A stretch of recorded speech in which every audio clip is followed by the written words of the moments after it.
A forgotten farmer. Fed a starving dragon hatchling. Unaware the Dragon King was watching. I have been alone on Kalen 4 for 14 years now. That is a long time to talk to nobody but your crops and the little creatures that nest under your porch. But loneliness has a way of becoming normal if you give it enough mornings. You wake up, you test the soil, you eat something small, you work until the gray sun dips behind the gray hills, and then you do it all again.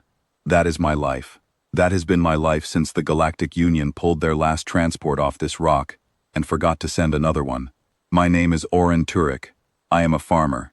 That is not a grand thing to be, especially when you are human. In the galactic rankings, humanity sits at Tier 9, which is the very bottom.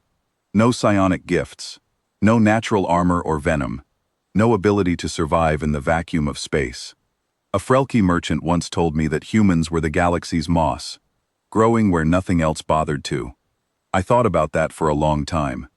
Then I decided moss was not so bad. Moss is quiet. Moss does not harm anyone. Moss just tries to live. Kalen 4 was supposed to be a fresh start. The Union promised to terraform it, to send engineers, equipment, support. They sent 40 of us instead, gave us broken tools that other species had thrown away, and then stopped answering our transmissions. The plague took 11 people in the first 5 years.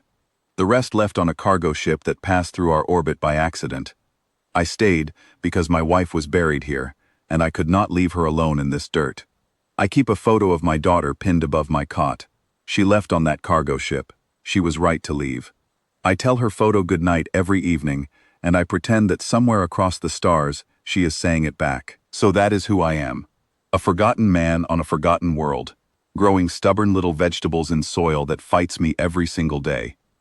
I tell you all of this so you understand that what happened next was not bravery, it was not destiny, it was just a tired old farmer doing the only thing that made sense to him. It started with my perimeter sensors. They picked up a heat signature one evening, something large that appeared and then shrank and then vanished. I figured the equipment was glitching again. Everything on Kalen 4 glitches. I went to bed and thought nothing more of it. The next morning, I found scorch marks near my reclamation furnace. Not the kind a malfunction leaves. These were precise, almost careful, like something had pressed itself close to the heat and then pulled away. I followed the drag marks in the dust. They led to my old irrigation shed at the edge of the property, the one with the collapsed roof I never got around to fixing. I grabbed my kit. Not a weapon. I do not own a weapon. I grabbed my first aid pack and a canteen, because my first thought was always that something might be hurt. It was curled between 2 rusted pipes in the back corner of the shed. Small, about the size of the sheepdog I had as a boy back on Earth. It was covered in scales, but the scales were gray and flaking, dull as old ash. One of its wing membranes was torn. Its eyes were barely open. It was shaking so hard that the pipes around it rattled. I did not know what it was. I want to be very clear about that. I am a farmer, not a xenobiologist.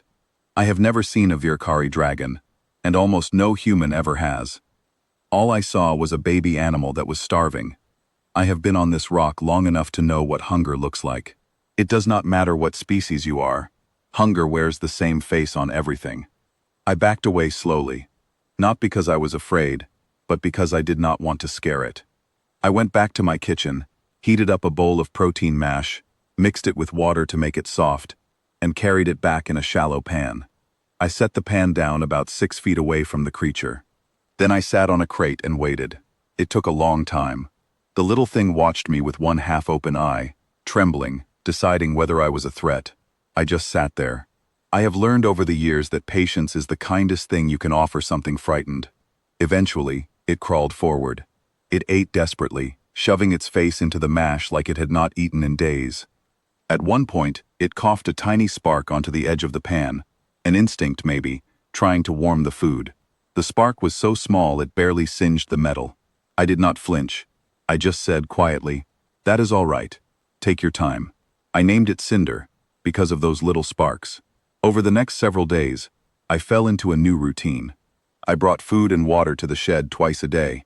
By the second day, Cinder would lift its head when it heard my boots on the gravel. By the third day, it followed me to the furnace room and curled up near the warmth. I adjusted the furnace to run hotter overnight, even though it cost me fuel reserves I could not afford. I did not think twice about it. The creature was cold. I had heat. The math was simple. On the fourth day, I noticed the gray scales were changing. Faint traces of gold were appearing at their edges, like light trapped under ash trying to break through. The torn wing was healing. I made a salve from the plant oils I used on my own cracked hands, and dabbed it carefully on the membrane, while Cinder chirped nervously. "I know," I told it. "Stings a bit. You are tougher than you think." By the sixth day, Cinder was following me into the fields. It sat beside me while I worked, watching everything with bright, curious eyes that were no longer dull with pain. At one point, a Kalan shrike, one of the little wild creatures I have been feeding for years, landed on the ground near Cinder. Cinder growled. I tapped it gently on the snout. "We do not scare the neighbors," I said. Cinder huffed, lay down, and let the shrike sit on its back. I laughed for the first time in months. That evening I sat on my porch with Cinder pressed against my leg, and I talked the way I always talk, when the silence gets too heavy. I told it about Earth, about rain that does not burn your skin, about wheat fields so gold and wide that the whole planet looked like it was showing off, about my daughter's laugh, which sounded like someone had bottled up sunshine and opened it. Cinder pushed its head against my knee. Its scales were warm now. I rested my hand on them and said, "You and me, kid. The galaxy's two most forgotten things." I had no idea what I was holding. I had no idea what was watching from above. On the 8th morning, I stepped outside and stopped. The sky was black. Not storm clouds, not the usual gray. Something was up there, something so enormous it was blocking the sun itself. The shadow covered my farm, the valley, the hills beyond. It covered everything. Then an eye appeared through the cloud cover. A single, burning eye, the size of a shuttle bay, glowing like a molten star, and it looked directly at me. My knees buckled. My nose started bleeding. The air smelled like ozone, and something far older, like the scent the universe must have carried before the first stars were born. Every screen I owned, every device, flickered and displayed the same symbol. A sigil I had never seen, but somehow understood, meant power beyond anything I could imagine. I was terrified. I want you to know that. I was not brave. I was a farmer on his knees in the dirt, with blood running from his nose, and his hands shaking so badly he could not make fists. The most powerful being in the known galaxy was staring at me, and I was nobody. 3 shapes descended from the sky. Each one was the size of a building. They were Virkari, what humans call dragons. They landed in my fields, and 3 years of careful crop work was crushed flat under their weight. I noticed that, in a numb, distant way. 3 years, gone under a single footstep. Then Cinder ran out of the shed. It chirped, not in fear, in joy. It looked up at the massive shapes and the burning eye in the sky, and it sang the way a lost child sings when it finally sees its family. And in that moment, everything I thought I knew collapsed. The dull little creature I had been feeding protein mash in a dented pan was not a stray animal. It was a Virkari hatchling, a dragon child. And from the way the sky itself seemed to bow around that enormous eye, I was fairly certain it belonged to royalty. "Oh," I whispered. "Oh no."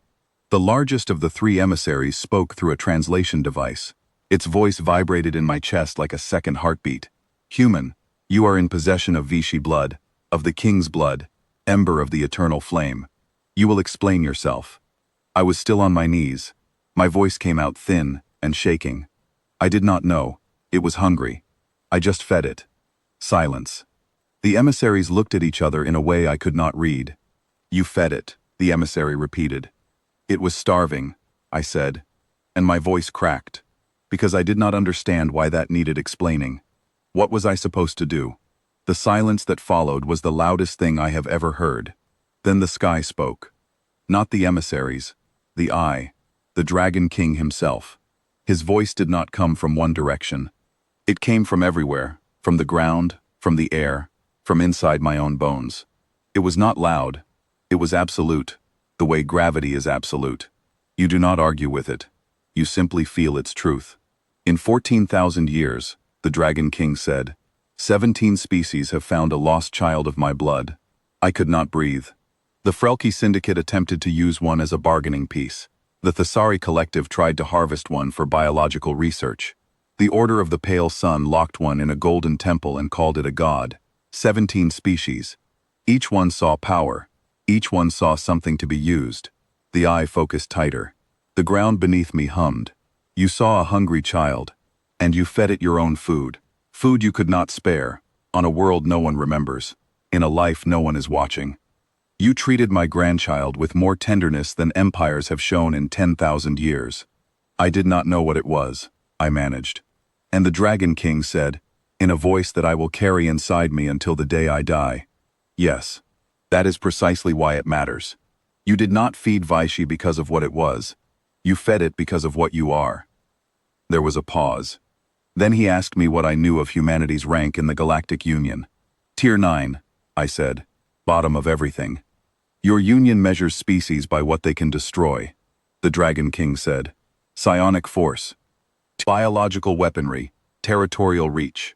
A low sound rolled across the sky. It took me a moment to realize the most powerful being in the galaxy was laughing.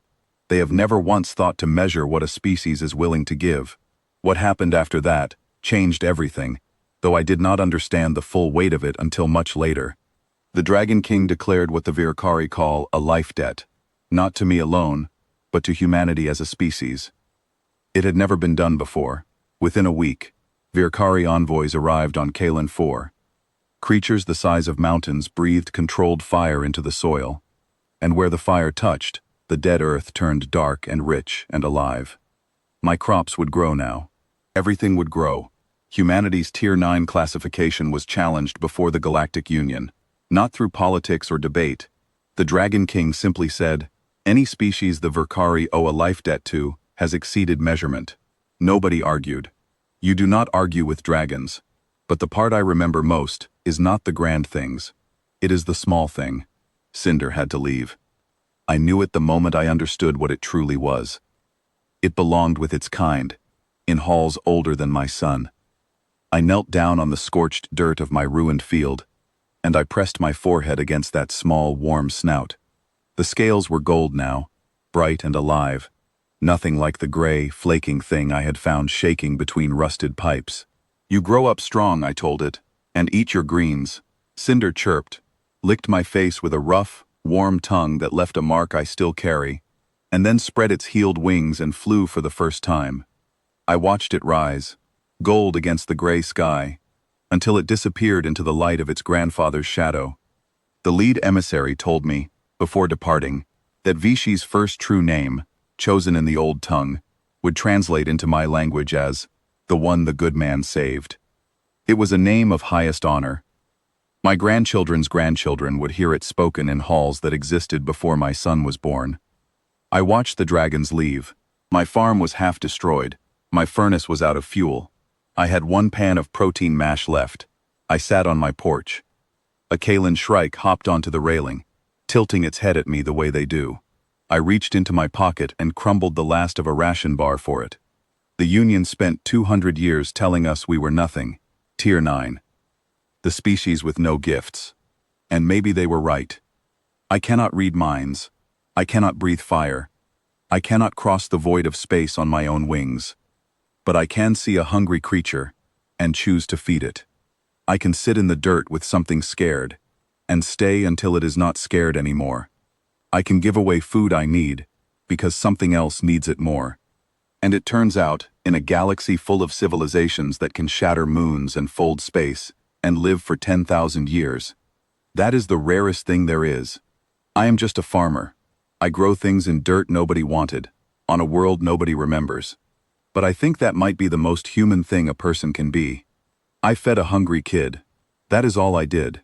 The dragons said that was enough.